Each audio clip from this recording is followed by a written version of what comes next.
The laughter started before the milk even hit the ground. It was a cruel sound, sharp and dry like the dust it was about to mix with. Eleanor Finch sat on a rickety three-legged stool, her city skirts tucked awkwardly around her ankles, her hand trembling against the warm, twitching flank of the cow. She was a ghost in a world that didn't believe in them, a widow trying to wrestle life from a patch of dirt her husband had left her. The sun was merciless. The cow was impatient. And the men watching from the fence line were vultures. The animal shifted, a simple flick of its tail, but it was enough. The bucket tipped. The white splash against the brown earth looked like a surrender. A ripple of snickering rolled from the men. Their shadows stretched long and careless, mocking her failure. "Told you she'd scare the poor thing half to death," one of them called out, spitting a stream of tobacco juice near her boot. Another one chimed in, his voice thick with smug satisfaction. "Maybe she ought to try teaching it manners with that fancy city voice of hers." Eleanor felt her throat tighten, a familiar knot of shame and anger. Heat rushed to her cheeks, hotter than the morning sun. She bent to right the bucket, fighting the sting behind her eyes. She wouldn't cry. Not here. Not in front of them. She would rather swallow fire than give them the satisfaction. But just as a tear threatened to betray her, a different voice cut through the laughter. It was low, steady, and carried a calm so profound it felt like it had been born from the land itself. "That's enough." The sound silenced the men faster than a gunshot. They straightened up from the fence, their grins vanishing as they turned.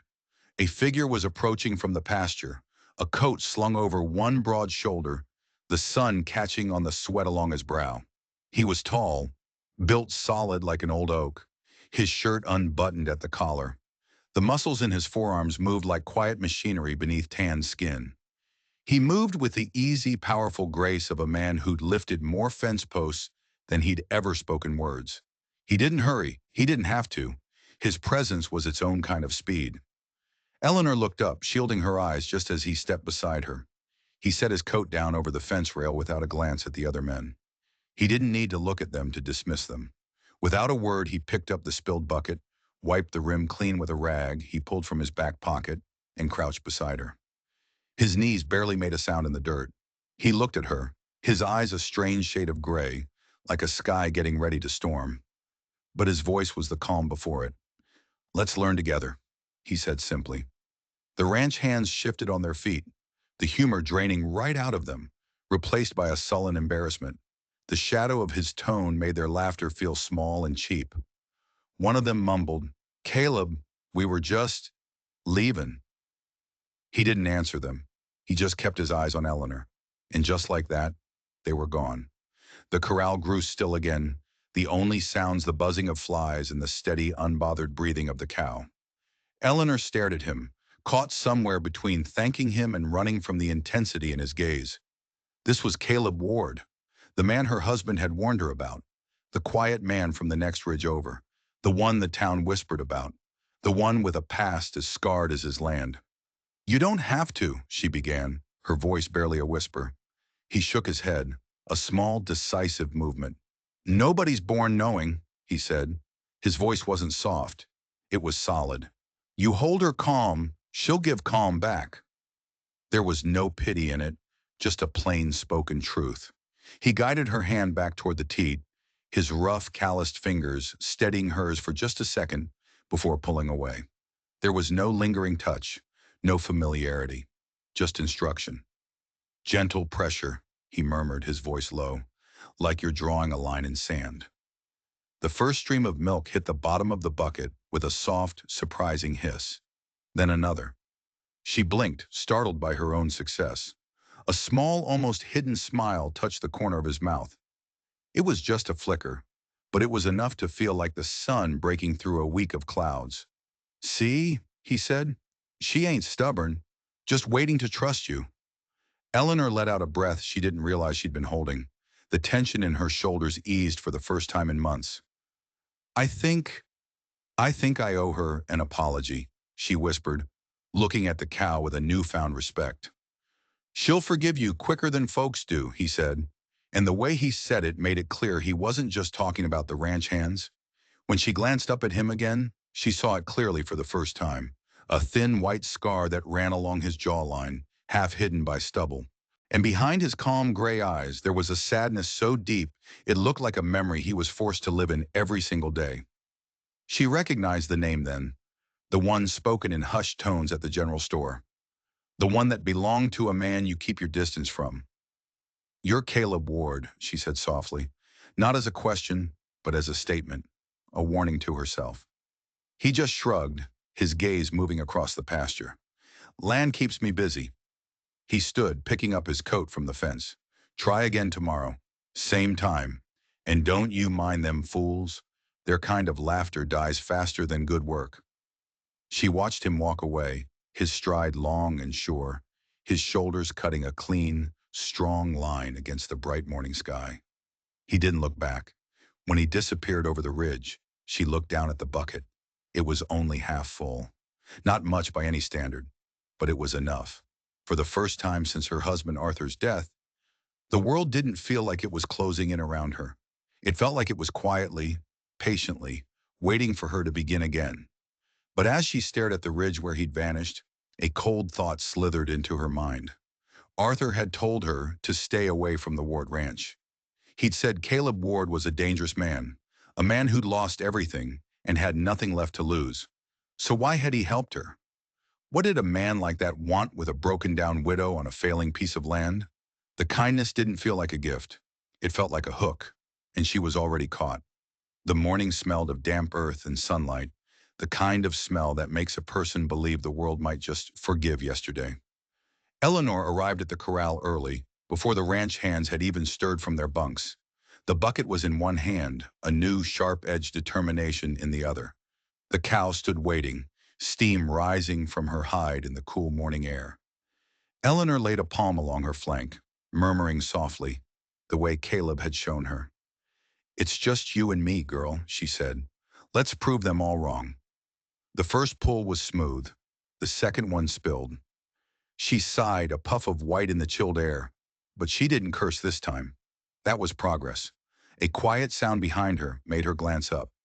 He was there, leaning against the fence, arms crossed over his broad chest.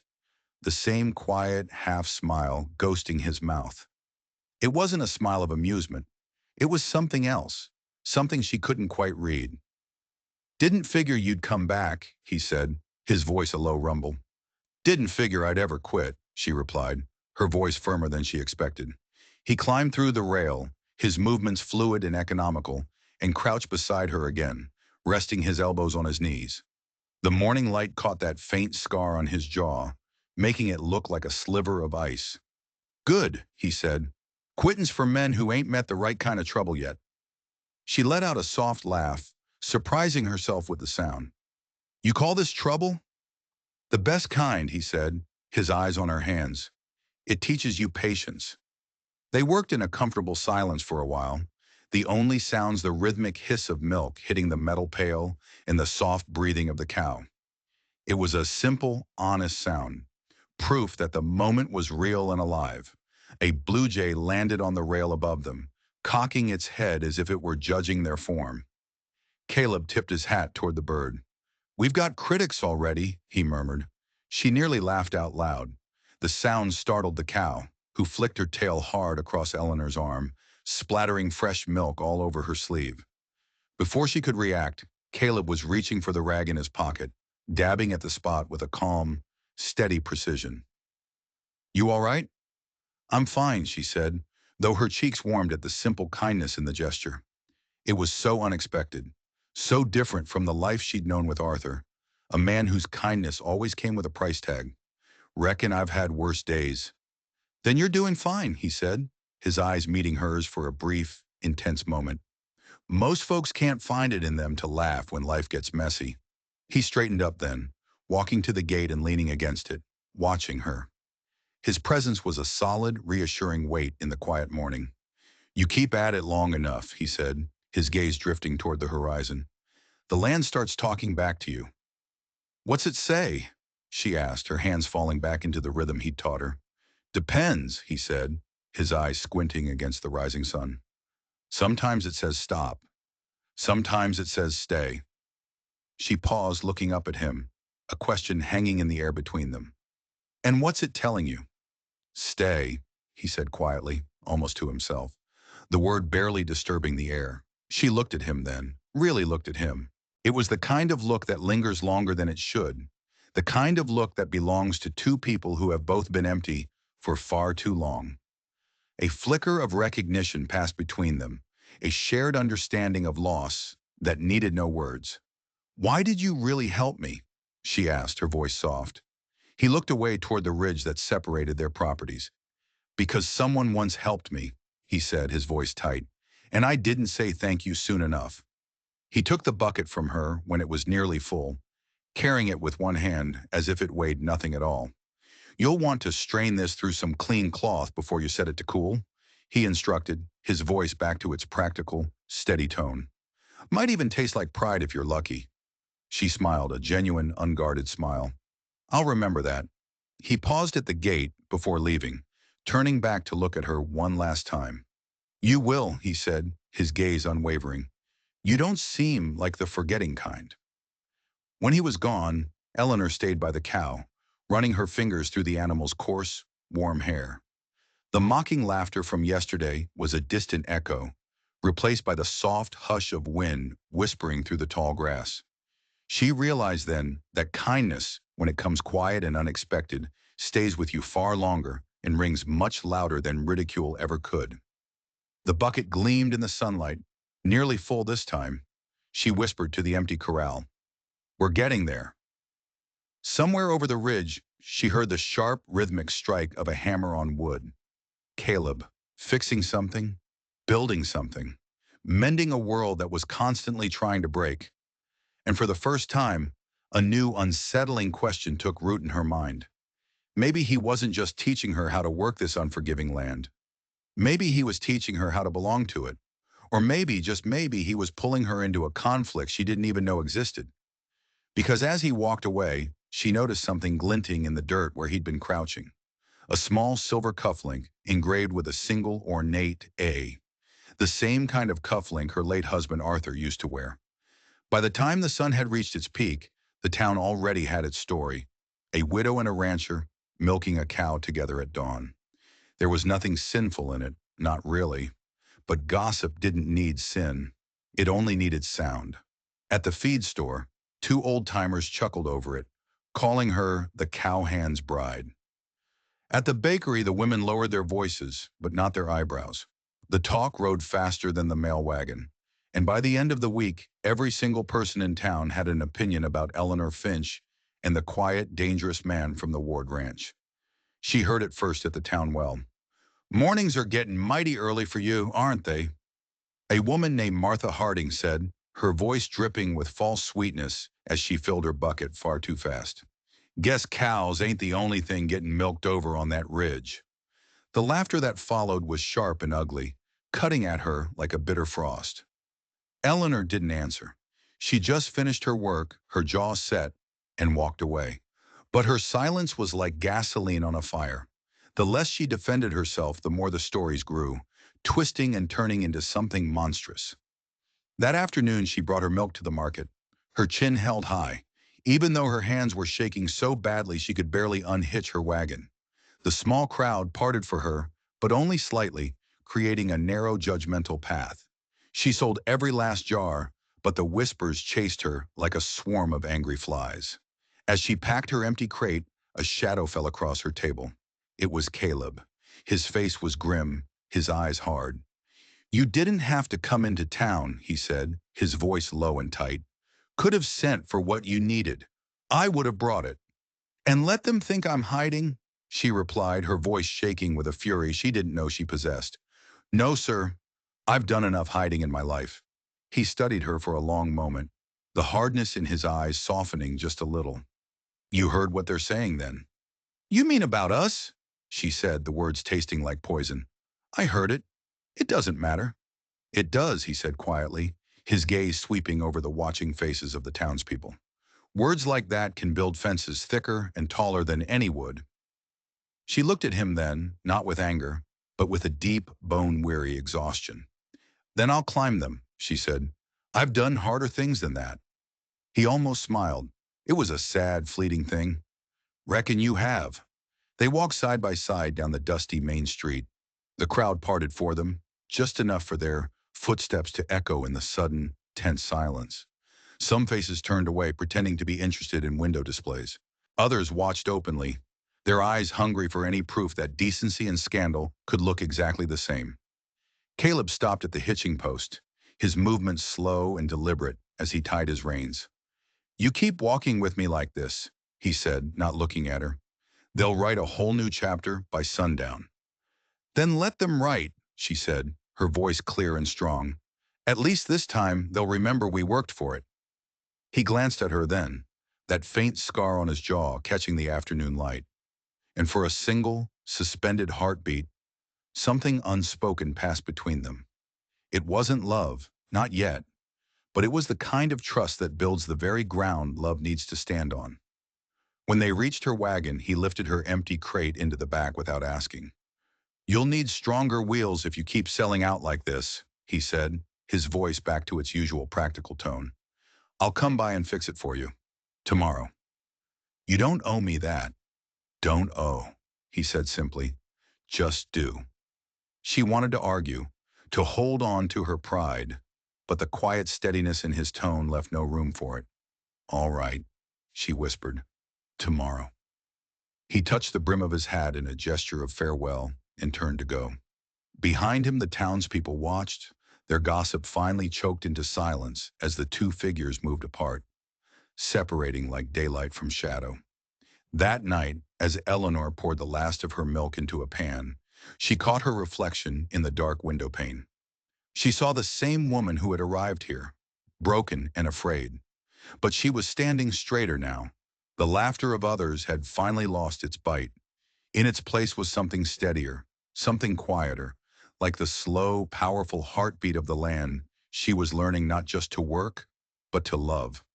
Outside, over the ridge, she saw a single lantern flicker to life in the distance, a tiny speck of light in the vast darkness where Caleb's ranch lay. She smiled faintly, a real smile this time, and whispered to the empty room, "Let them talk. They can't milk the truth out of a lie." But as she turned away from the window, her eyes fell on the small silver cufflink she'd tucked away in her sewing box. An A for Arthur, an A that had been found on Caleb Ward's land. The townspeople were spinning one story, a simple tale of scandal, but she was beginning to suspect the truth was something far more complicated and far more dangerous. The whispers in town were just noise. The real secrets were buried in the silence between two ranches. Caleb arrived before the sun, the morning mist still lying low and heavy over the pasture. The world was quiet, the only sound the steady rhythm of his boots on the frozen grass. Eleanor was already outside, her apron tied, her hair pinned up, her breath fogging in the pale pre-dawn light. She didn't look surprised to see him. It was almost as if she had been waiting, as if she had known he would come. "You're early," she said, her voice soft but steady. "Best time for fixing thing," he replied, setting a heavy toolbox on the wagon bed. The right wheel leaned at an awkward, defeated angle. A spoke had cracked clean through. Without another word, he rolled up his sleeves. His forearms were strong and corded, mapped with scars from years of hard work. Veins stood out beneath skin that had been bronzed by 1,000 suns. The sight wasn't one of vanity, it was a record of survival.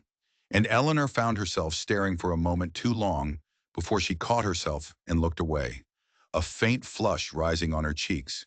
He noticed, but he said nothing.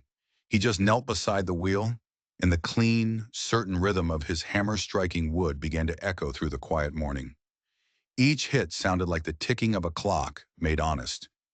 Eleanor stood nearby, her hands restless. "You don't have to do it all yourself," she said. "I could help." "You already are," he said without looking up from his work. "Talking keeps the ghost quiet." She smiled faintly at that. "You got many of them." "Enough to keep me company."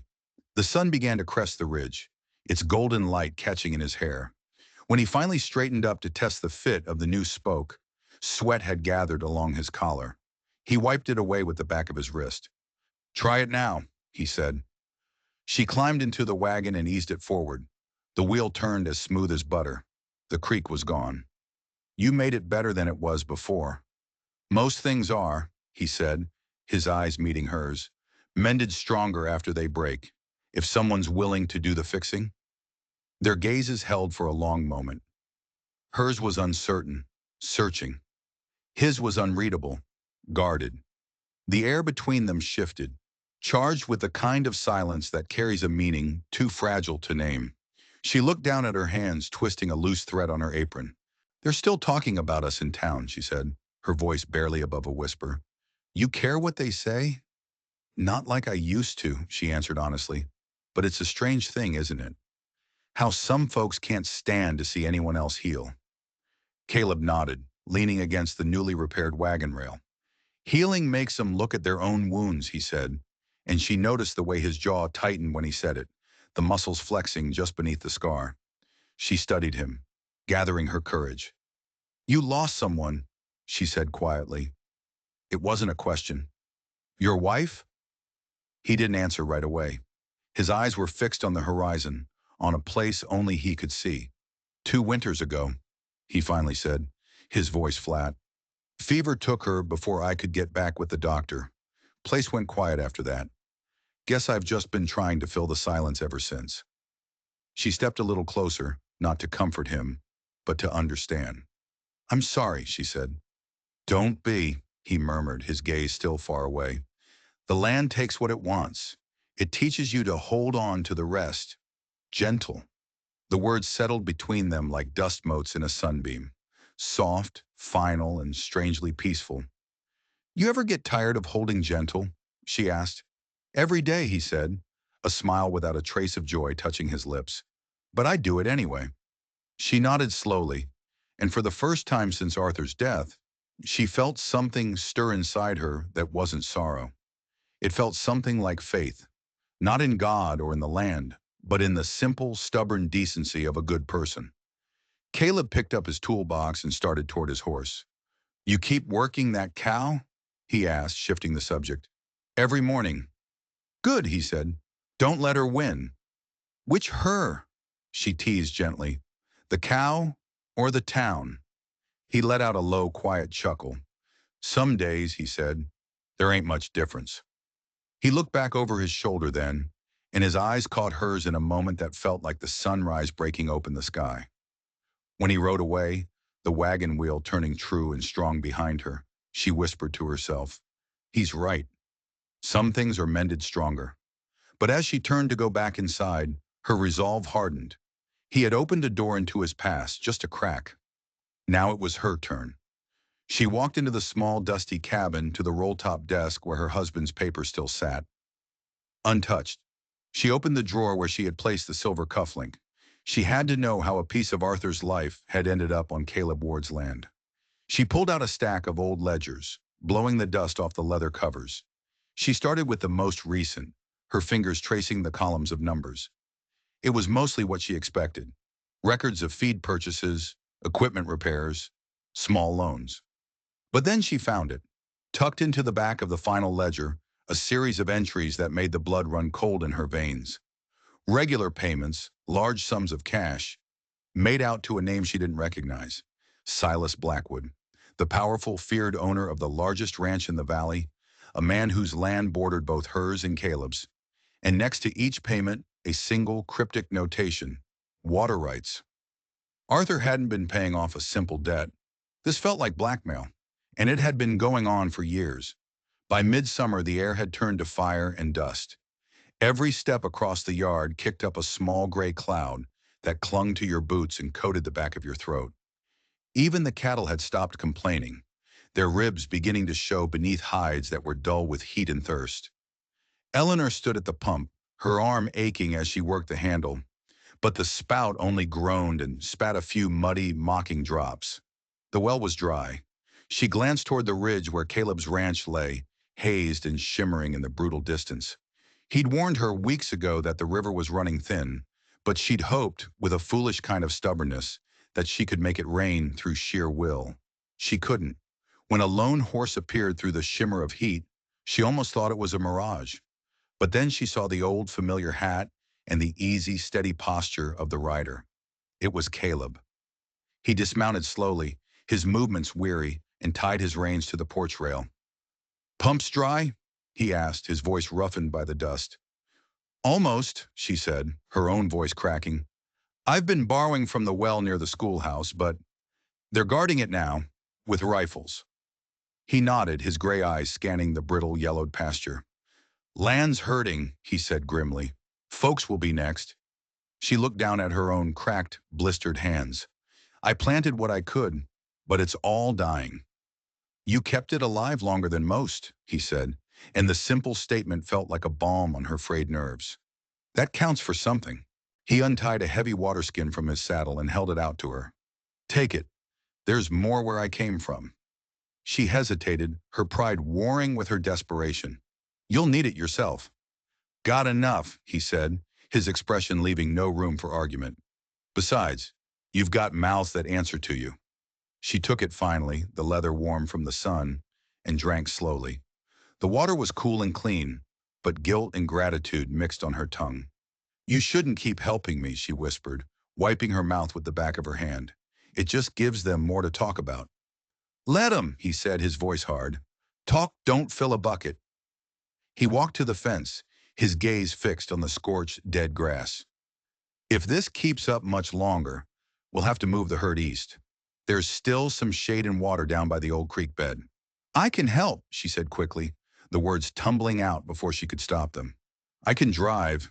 He gave her a long, appraising look. "Ain't light work, Eleanor." "Neither is starting over," she shot back. His mouth twitched, the ghost of a smile touching his lips. "Fair point."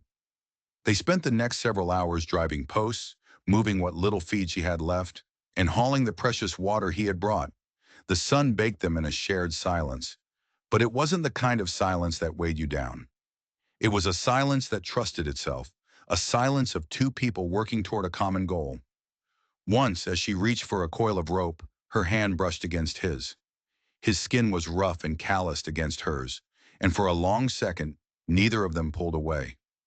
Later, when a sudden gust of wind carried a blinding cloud of sand across the fields, she stumbled, coughing, and he caught her by the shoulder, his grip strong and steady. "Easy," he said, his voice close to her ear. "Don't fight the dust. Just turn from it."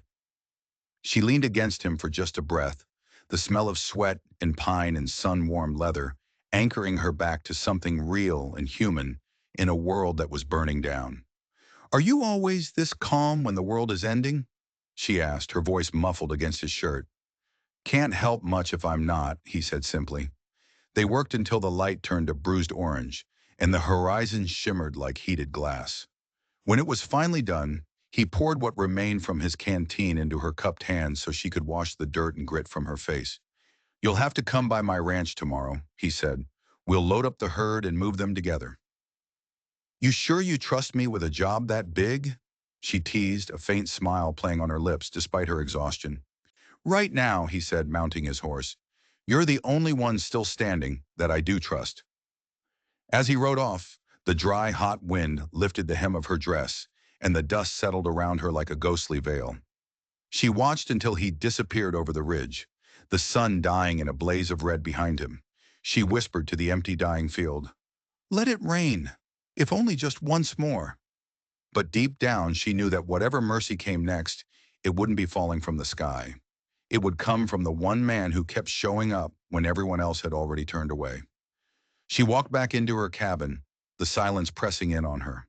She looked at the ledger again, at the name Silas Blackwood, and the notation water rights. A sickening thought began to form in her mind. This drought didn't feel natural. It felt engineered. It felt like a weapon. The sun rose flat and white the next morning, painting the valley in a harsh, unforgiving light that left no shadows, only the brutal truth of the drought. Eleanor rode beside Caleb along the narrow, dusty trail that led to his pasture. She tied up her skirts and wrapped a bandana around her neck to ward off the choking dust. She hadn't been this far from her own small patch of land since Arthur's funeral, and for a moment, a wave of panic washed over her. She almost turned back, afraid the memories would rise up from the dust and swallow her whole. But Caleb's quiet, steady presence beside her was a comfort. He rode easy in the saddle, one hand resting on the reins, the other lifting now and then to point out something worth knowing. A dry creek bed where water might still be found deep underground. A patch of stubborn brown grass that had somehow survived. A hawk circling high, high above in the bleached-out sky. "You see that?" he said, his voice a low rumble. "That hawk means there's still mice down there somewhere. And where there's mice, there's a little water not too far beneath." "You read this land like it's scripture," she said, amazed. "The land's a better teacher," he replied without a trace of irony. When they reached his pasture, his herd stirred restlessly in the oppressive heat. The animals were thin, their coats dull.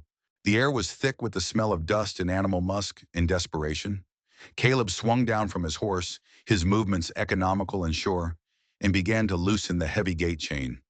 "They're half mad from the thirst, Wanram," he said, his voice low and calm. "So keep your voice down. Move steady, no sudden moves." She nodded, gripping the top rail of the fence to climb down. But the wood, baked brittle by the sun, gave way under her hand with a sharp crack. She lost her balance, tumbling backward and landing hard on the packed earth. The impact knocked the breath clean from her chest, leaving her gasping. Before she could even try to rise, Caleb was beside her, his face etched with concern. "You hurt?" "Just my pride," she managed to choke out. He offered her his hand, his grip rough and warm, and pulled her to her feet with a care that felt steadier than strength alone. "Pride mends slower than bone," he said, a small grin touching his lips. "Try not to break it again." She laughed, a real laugh under her breath. The sound was almost foreign to her now. Together they began the brutal work of guiding the thirsty, agitated cattle through the gate. Caleb on horseback, a silent, commanding presence, and Eleanor on foot, using a long stick to guide the slower, weaker ones. The work was grueling, the sun a hammer beating down on them. But the rhythm of it, the low calls, the constant movement, the sound of hundreds of hooves striking the dry, cracked ground, gave her a strange and profound sense of peace. The world had narrowed to this single, vital task, to motion and to trust. When the last of the herd had finally reached the edge of the ridge, the land opened up wide below them, a sea of golden dust stretching for miles, and beyond it, the faint, impossible shimmer of a creek. "There," Caleb said, pointing. "That's where they'll drink." She shaded her eyes with her hand, squinting at the long, glittering ribbon of water in the distance. "How did you know it hadn't gone dry, too?" "Didn't," he said simply. "Just hoped." She turned to look at him then. Sweat was streaking the dirt on her temples, her hair was half loose from its pins, and her eyes were alive with exhaustion and something deeper, something fiercer. "Hope's a dangerous thing out here, Caleb." "So's living without it," he replied, his gaze meeting hers. They stood in silence for a long moment as the herd began to move again, a slow, patient river of hide and bone flowing toward the promise of water. From down below, the sound of their lowing echoed up the ridge like a weary hymn. Caleb took off his hat, running a hand through his damp hair. "You did good today, Eleanor," he said. "If anyone in that town ever tells you different, you tell them they can come drink from my trough." "You'd fight a whole town for me?" she asked, a faint smile touching her lips. "Wouldn't need to," he said, his eyes serious. "You already won." She had to look away then, before he could see the tears that had suddenly misted her eyes. For the first time since Arthur had died, the horizon didn't look empty. It looked open. It looked like a beginning. When they finally reached the creek, the cattle plunged in, their desperation churning the shallow water into a brown, frothy foam. Caleb dismounted, filled his cupped hands, and poured the water over his neck. Then he filled them again and offered her a sip. "Tastes like life," he said. She drank, the cool water a blessing on her parched lips. She met his gaze over her hands. "Or like grace." He didn't argue. He just nodded. The sun dipped lower in the sky, turning the vast empty canvas from gold to a bruised and tender rose. Behind them, the dust they had raised was finally settling on the trail they had conquered together.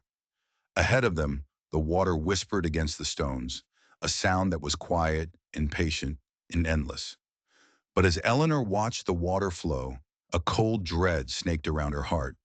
The creek was flowing steadily, yes, but it was flowing from the direction of Silas Blackwood's property, and the land on the other side of the ridge, her land, remained bone dry. This wasn't grace. This was theft. And Caleb Ward, the man standing beside her, the man who read the land like scripture, had to have known it all along. He hadn't led her to hope. He had led her to the scene of the crime. The only question left was, whose side was he really on? By the end of the week, the whole town had chosen sides. It began with a whisper at the general store, a poisoned seed planted in fertile ground. Eleanor Finch had moved her cattle, what was left of them, too close to Caleb Ward's line. By sundown, the story had twisted itself into something meaner, something uglier. "She's living off him now," someone said over a game of checkers. "Ain't right for a widow, a respectable woman, to be spending so much time at that man's ranch." The words carried farther and faster than the wind. When Eleanor rode into town for supplies the next morning, the air felt wrong, charged and heavy, like the air before a lightning strike. Folks who used to nod at her now turned their backs, their shoulders stiff with judgment. At the milliner's shop, the clerk pretended not to hear her when she spoke. By the time she reached the blacksmith's, two men were talking just loud enough to make sure she could hear every single word. "Some women," one of them said with a loud, braying laugh, "find it easier to milk a man than a cow." Eleanor froze, her knuckles turning white as she gripped the reins. The laughter that followed was a physical blow. Before she could find her voice to speak, another voice cut through the noise, a voice that was deep, calm, and laced with a cold, dangerous fury. "That's enough. Caleb." He was standing at the edge of the street, dust on his boots, his jaw set as hard as iron. The entire street went still. "You got something to say about this woman?" he said, his voice low and even as he walked toward the two men. "You say it where I can hear it." The men looked at each other, their faces suddenly pale beneath the grime of their work. "Ain't our fault what folks are saying, Caleb," one of them muttered, his eyes shifting nervously.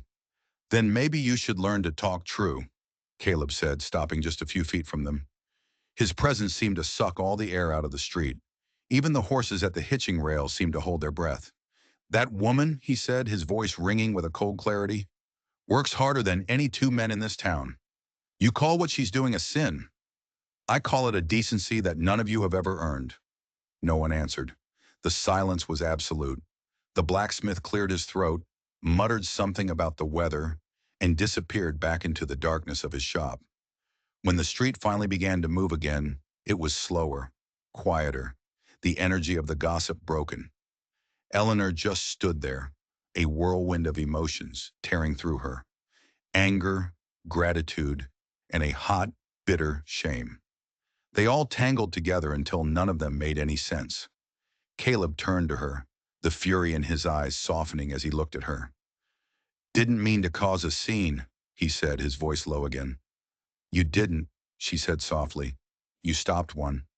"They'll only talk more now," he warned her. "Let them," she said, her own anger finally finding its voice. They were talking anyway. He studied her face, seeing the new, hard-won strength behind her calm expression. "You shouldn't have to carry this burden, Eleanor." "I'm not," she said, her gaze meeting his. "You're helping me carry it." His jaw eased then, the tension leaving his face. Something gentle and unspoken passed between them, something far quieter and more powerful than the ugly gossip that had started it all. He walked her to her wagon, loading her heavy sack of feed without a word. Before she climbed up, she looked at him, the question she'd been wrestling with for days finally breaking free. "Why, Caleb? Why are you doing all this? What does Silas Blackwood have to do with you?" His face went rigid. The softness vanished, replaced by a mask of stone. "You stay away from Blackwood," he said, his voice a low warning. "He's not your concern." "He is my concern. I found the ledgers, Caleb. My husband was paying him. For water rights. He's the reason my land is dry, isn't he? He's stealing our water." Caleb grabbed her arm, his grip surprisingly strong. "You don't know what you're talking about. You need to drop this. For your own good." She pulled her arm away, her heart pounding with a sudden, terrifying suspicion.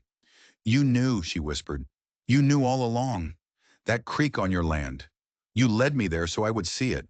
Why? Are you working with him? No. The word was a violent, explosive denial. He looked at her, and for the first time, she saw not just sadness in his eyes, but a raw, agonizing pain. The night my wife died, he said, his voice cracking, the doctor's road was blocked. A sudden rock slide, they said. But there was no storm that night. The sky was clear as glass. Blackwood owns the land on both sides of that road. I think he blocked it on purpose. I think he wanted her to die. But I can't prove it. Eleanor stared at him, the pieces of the puzzle falling into place with a sickening click. The cufflink, the ledgers, the water, the blocked road. It was all connected. And my husband, she breathed. Arthur must have found out what he was doing. Blackwood wasn't blackmailing him for water. He was blackmailing him for his silence. Caleb just nodded, his face a grim testament to a truth he had carried alone for 2 long years. He hadn't been helping her out of simple kindness. He had been looking for an ally, an army of two against a man who owned the valley, and she had just walked straight into the heart of his war. The drought broke hearts long before it broke the sky. By late August, the pastures lay silent and gray, every blade of grass as brittle as bone. One by one, the cattle fell sick from the heat and thirst. By the time Eleanor reached her barn that morning, only one was still standing. The old brown heifer she'd nursed through that first winter, the same gentle creature who taught her the meaning of patience when the whole town had turned its back on her. The animal swayed on its feet, its sides heaving with effort, its eyes dull with a deep, final weariness. Eleanor dropped to her knees beside her in the dusty straw, whispering, "Come on now, girl. Not you. Please, not you." She tried to feed her a small handful of precious hay, but the cow turned its head away, too weak to even chew. The air in the barn was thick with the smell of dust and despair. She pressed her forehead against the animal's warm neck and whispered, "Just hold on, just a little longer." The sound of slow, deliberate hoofbeats approached from behind her. "Eleanor," it was Caleb's voice, steady as always but heavy with a shared sorrow. She looked back at him, her eyes red and burning. "She's dying," she said, the words a ragged tear in the silence. He crouched beside her, his large, calloused hand resting gently on the cow's shoulder. "She's fought longer than most." "I can't lose her too, Caleb," Eleanor choked out. "She's all I have left from before." Caleb said nothing at first, only stroked the cow's coarse hide. "Then she's not gone yet," he said quietly. His gaze lifted, meeting hers. "And neither are we." He rose, walked back to his horse, and returned with a small sack of grain. "It's all I've got left until the next supply wagon. Might buy her another day." Eleanor poured the grain into her palm and gently coaxed the cow to eat. A few kernels disappeared, a slow, painstaking effort. It was a tiny victory, but it was enough. Tears welled in her eyes, hot and sudden. "You always find something left to give," she whispered. "Don't have much else," he said, his eyes scanning the empty stalls of her barn. They sat there together in the heavy stillness, the only sounds the cow's shallow, labored breaths and the groan of the old barn roof under the relentless sun. "When I first came here," she said softly, her voice distant, "I thought I was too small for this life, too weak. But she taught me that I wasn't." "That's how this land works," Caleb said, his voice a low murmur. "It breaks you just enough to make you real." "And what about you?" she asked, turning to look at him, to really see the man behind the silence. "What did it make you?" He looked down, his thumb tracing the worn edge of his hat. "Lonely," he said, the admission raw and honest. "It made me lonely, until you showed up, spilling milk and proving me wrong about everything." She laughed then, a broken, watery sound through her tears. And for a second, just a second, the sad old barn felt alive again. The cow shifted, letting out a low, soft sound. "She's still here," Eleanor said, a flicker of hope igniting in her chest. "She's fighting." Caleb nodded. "So are you."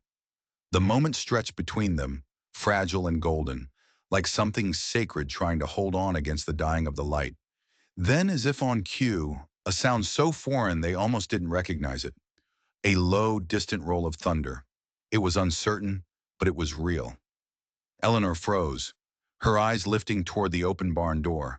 Another rumble followed, closer this time. Caleb stood up, stepping out into the open yard and staring up at a sky that was, impossibly, darkening at the edges. "Did you hear that?" she whispered, following him out into the oppressive heat. He turned to her, a slow, sure smile spreading across his face for the first time. "Reckon that's your answer." A single fat drop of rain hit his sleeve, leaving a dark spot on the dusty fabric. Then another. By the time Eleanor stepped beside him, the clouds had torn open, and the rain was pouring down in heavy, cleansing sheets. The dust turned instantly to dark, rich mud. The air, once thick with heat and despair, was suddenly alive with the music of 1,000 falling drops. She laughed, a sound of pure, unadulterated joy, tilting her head back and opening her arms to the storm. Caleb just watched her, the rain carving clean paths through the layers of dirt on his face. "Guess she held on long enough," he said, his voice thick with emotion. "We both did," she whispered back. She looked down, and her hand was already in his, not by accident, not by chance, but by something older and truer than luck. Together they stood in the downpour, the land finally breathing again around them. But this was more than just rain. This was evidence. Silas Blackwood's stolen water would be useless now. The land would heal on its own. They had their proof, and the storm had just washed away every track they would make on their way to get it.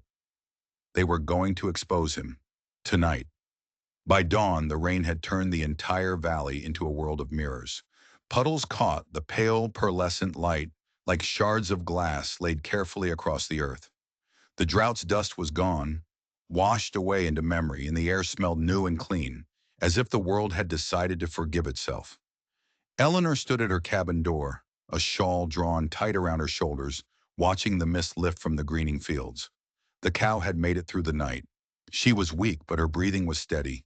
Caleb had stayed until the rain had softened to a gentle patter, and then he had left without a word, leaving only his coat draped over her porch rail. She ran her fingers over it now, the leather damp and still carrying the warmth of the storm. When she stepped outside, the mud clung to her boots, but she didn't mind. It was the kind of mess that meant life was returning. Down the road, she could hear voices carrying on the damp air. Neighbors were gathering, half in awe, half in shame. The rain had filled their wells and saved their crops, but it had also washed away all their ugly, petty excuses. When Eleanor led her cow out into the morning light, heads turned. Some people smiled, their expressions uncertain. Others just looked away, unable to meet her gaze.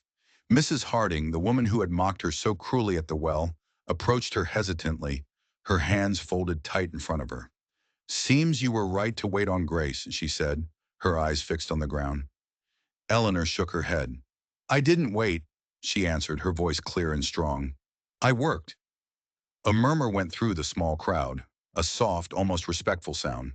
Then someone else spoke up, a farmer whose land bordered hers to the south. "We owe you, Miss Finch. That creek you and Caleb cleared, it fed half our herds before the rain came." Eleanor blinked, confused. "I only followed the low ground." "And he followed you," the man said, nodding toward the ridge. All eyes turned. Caleb was riding down the muddy trail, his hat pulled low, his horse splashed to the knees in mud. The sight of him silenced them all. He dismounted, his movements filled with a quiet certainty that made people listen before he even spoke. He wasn't alone. Behind him, riding slowly, was the town sheriff. Caleb walked straight to Eleanor. "You did what this town forgot how to do," he said, his voice steady enough for everyone to hear. "You stayed kind when the world turned mean." The words hung in the damp air, heavier than any thunder. Someone began to clap, a soft, uncertain sound. Then another joined in, and another, until the sound rippled across the street like wind through a field of wheat. Eleanor's cheeks flushed, not with pride, but with a profound disbelief. She looked at Caleb, and he gave her a single affirming nod, the ghost of a smile in his eyes. When the noise finally faded, he stepped closer, his voice dropping so only she could hear. "The sheriff found the dam an hour ago, just where we said it would be. Blackwood's hired hands are talking. They say he paid them to harass you, to try and drive you out so he could get your land and its water rights for nothing." He paused, his gaze unwavering. "They also confessed to blocking the road that night, on Blackwood's orders." She met his gaze, her heart pounding with a slow, sure rhythm that had begun in a dusty barn weeks ago. "So it's over," she whispered. "It's over," he confirmed. He offered her his arm, not as a claim, but as a gesture of true partnership. "Come on," he said, his voice gentle. "Let's go drive the herd home, before the mud dries." She took his arm, the small, simple touch meaning more than any words ever could. Together they walked down the main street, past faces that had once been twisted with judgment, but were now softened with humility. They walked past the church where the bell was beginning to ring for the first time in months, a clear, joyous peal that sang of renewal. Behind them, the town that had mocked her was beginning to move again. People were carrying buckets to collect the fresh rainwater. Men were beginning to repair fences, and women were sweeping the mud from their porches. The land, just like its people, had remembered how to begin again. When they reached the edge of the field, Caleb looked up at the clearing sky. "You ever think the Lord uses storms to remind us we're not the ones in charge?" he asked. "Maybe," Eleanor said, a smile lighting her face. "Or maybe he just sends the right company to stand in the rain with." He smiled then, a real and unguarded smile, full of a light she had never seen in him before. And together they stepped out into the open field that had once been nothing but dust and sorrow, and was now, finally, a place of promise.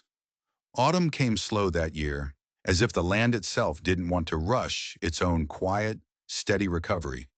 The grass returned in shy, hopeful shades of green. The creek sang a little louder each morning, and the air carried the rich, sweet scent of harvest instead of ash. Eleanor's cabin no longer looked lonely. It looked lived in. The bucket by the well gleamed clean. The barn roof was fully mended, and the sound of lowing, healthy cattle filled the yard again. She stood by the fence, her sleeves rolled up, her hair undone from a long day's work, just watching the herd graze on what had once been barren, broken soil. Behind her, the rhythmic strikes of a hammer echoed. Caleb was fixing the last beam on the small lean-to he'd promised to build for her before the first winter snow. "Reckon that'll hold," he said, stepping back from his work and wiping his hands on his trousers. "You ever do anything halfway?" she asked, turning to smile at him. "Only mistakes," he said, and she laughed, the sound easy and free now, not guarded and careful like it used to be. He leaned against the fence post beside her, his gaze sweeping over the greening field. "Never thought I'd see this place look like this again." "I never thought I'd be the one helping it," she said softly. He turned to her then, his voice quiet. "You did more than help, Eleanor. You kept it honest." The wind carried the faint smell of rain from far off, but it was a gentle smell this time. Not a threatening one, just a reminder of how far they had come. "Is the town still talking?" he asked after a moment. "Less than before," she said. "They wave now. Mrs. Harding even bought my milk without counting the jars twice." "That's frontier forgiveness for you," he said with a half smile. "Costs less than pride, but it's worth more than gold." She looked at him, the late afternoon sunlight catching in her eyes. "And you? Are you still riding your fences all alone?" "Not lately," he said, his gaze holding hers. "Seems there's work worth staying near for." She caught the deeper meaning in his words, but she didn't press it. Instead, she handed him a tin cup filled with fresh milk. "Taste it," she said. He took a slow, thoughtful sip. "You sure this came from the same cow that nearly kicked you all the way to Kansas?" "Patience pays," she said, smiling. "Even for cows and folks," he added, his eyes twinkling. They stood there in a comfortable quiet for a long while, the air thick with the kind of peace that comes only after a long, hard fight that ends right. Then Caleb reached into his pocket. He pulled out a small piece of wood he'd been carving. It was rough but careful, a tiny, perfect milk bucket with a handle, the wood smoothed by his hands. "For your windowsill," he said, placing it in her palm, "to remind you what got you here." She turned the little symbol over in her hand, the wood warm against her skin. It shone like a story that had finally found its ending. "You carved this?" Watched you learn from the real one, he said. Figured this one ought to stay right where it belongs. Her voice softened. You could have left this valley a long time ago, Caleb. After everything. Could have, he said simply. Didn't want to. The silence that followed wasn't empty at all. It was full of everything they hadn't needed to say for months. He started to turn toward his horse, but she called out after him. Caleb! He turned back. You still think laughter dies faster than good work? Depends, he said, a slow smile spreading across his face. Some laughter don't deserve to live at all. She laughed then, a full, happy sound, and shook her head. I guess we both learned together after all. He just nodded once, tipped his hat, and walked back toward the fading sun. She stood there and watched until he disappeared over the ridge, the same way he had on that very first day. But now the difference was simple, and it was everything. He wasn't leaving something behind anymore. He was a part of it. The wind shifted, carrying the sound of the herd, the music of the creek, and the quiet, steady rhythm of a life that had been rebuilt from the dust up. And for the first time since she'd arrived, Eleanor didn't whisper a prayer for what might come next. She simply breathed in the clean, cool air and knew with a certainty that settled deep in her bones that what had stayed standing was more than enough. If you enjoyed this story of justice and redemption, please don't forget to like, share, and subscribe to our channel for more tales from the heart of the Old West. When Caleb first saw Eleanor, a stranger mocked by men he knew, he had a choice to walk away. He chose to step in. What do you think the world would look like if more of us made that same choice? Let us know your thoughts in the comments below.